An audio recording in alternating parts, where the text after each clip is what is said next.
Let's solve homework exercise number 8 from section 3.7. It states, translate the argument into symbolic form, then determine whether the argument is valid or invalid. You may use a truth table or compare to a standard valid or invalid form. Okay, so what we have here is, let's go ahead and put it in symbols. If she walks often, which they say is going to be P, if then she, so it's an if-then statement even though the word's not, then's not there because it starts out with an F. Then she will be healthy, which is Q. Q is she will be healthy. If she is healthy, which is Q, then she will live a long time, which is, it's telling us it's R, the state is symbolized R. And those are your premises. Therefore, if she walks often, which is P, then she will live a long time, which was a statement symbolized R. Okay, now, on page 186 of the textbook, there's 4 valid and 4 invalid arguments. The last valid argument, it's called transitive reasoning, and it's exactly as written here. If the first implies a second, or P implies Q, and Q implies R, then the first implies the third, P implies R. This is an exact duplicate of the valid argument called transitive reasoning. Okay, so since we compared it, it matches of one of the valid arguments, we know this argument is definitely valid. We don't have to bother with a truth table. Now in symbolic form, what you're doing is you're saying the 2 premises, so you put them in brackets, and then if P then Q, and if Q then R, you do the disjunction of all the premises, group them together, and that implies the conclusion, which is if P then R, and that goes in another parentheses. Okay, so what happens if you did a truth table for this statement right here? We would get all truths in the last column, and we would know that its argument is valid. But since we compared it to a standard valid form, we don't have to do the truth table.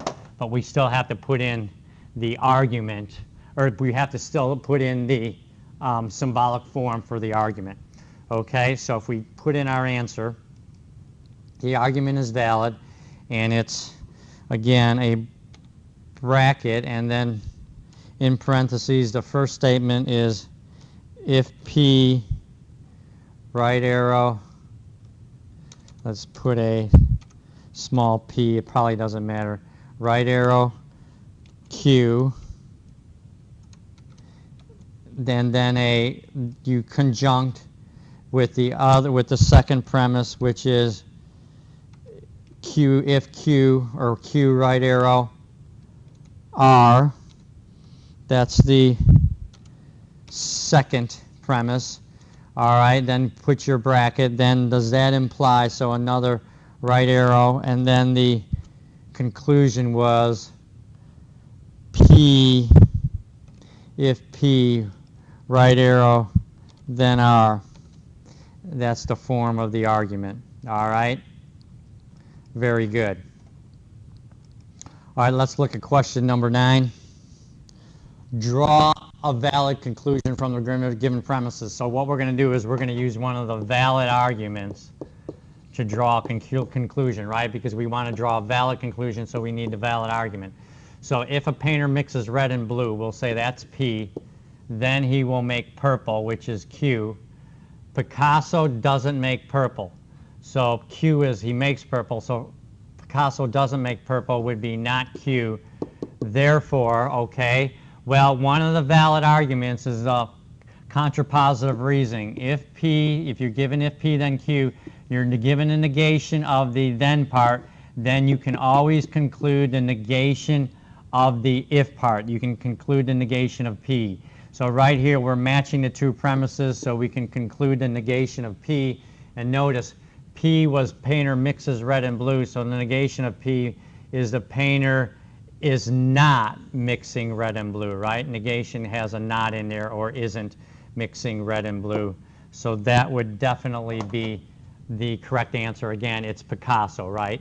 So because he's in the second statement, so Picasso is definitely not mixing red and blue. Okay.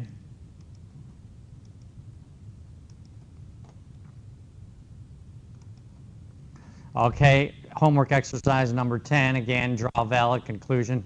His boss told him to meet his deadline, so we'll say that's P, or he'd be fired, which is, we'll say is Q, and or is a disjunction.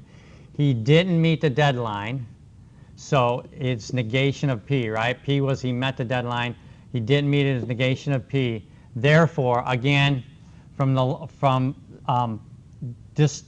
disjunctive reasoning, we've got that one of the valid arguments on page 186 of the textbook is if you're given two statements of disjunction, you got the negation of one statement, then you can definitely conclude the other statement, which in this case is Q.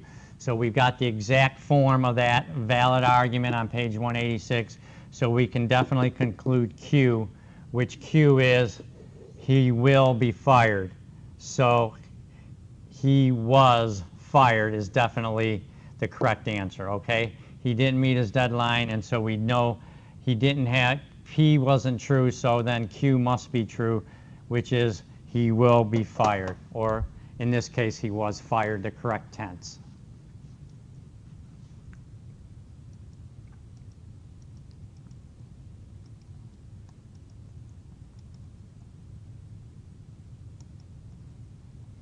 Okay, homework exercise number 11. If you are watching The Hills Have Eyes, then you are scared. So I'll say, watching The Hills Have Eyes is P.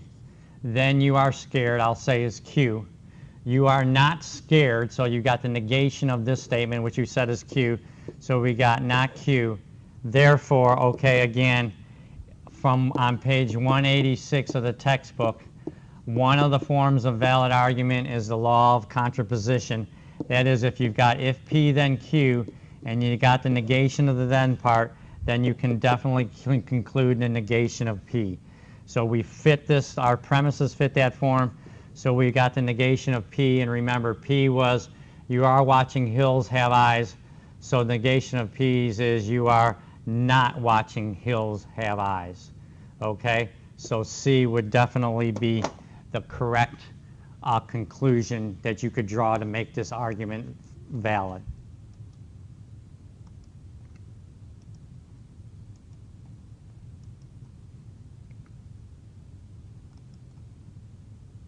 All right, let's draw homework exercise number 12.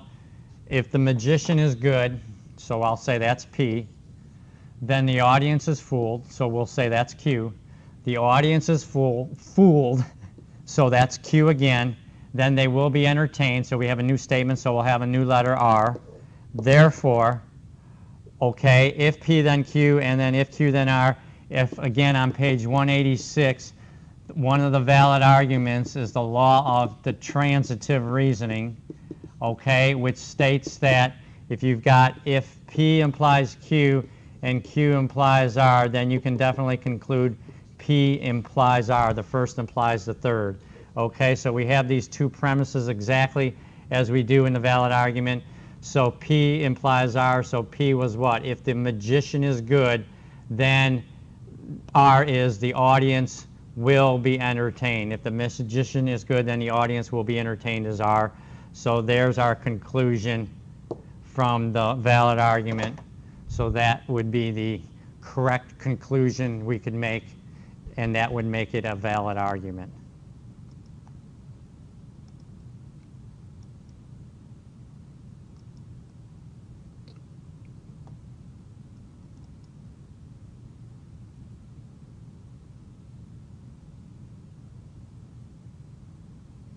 Okay, and now homework exercise number 13.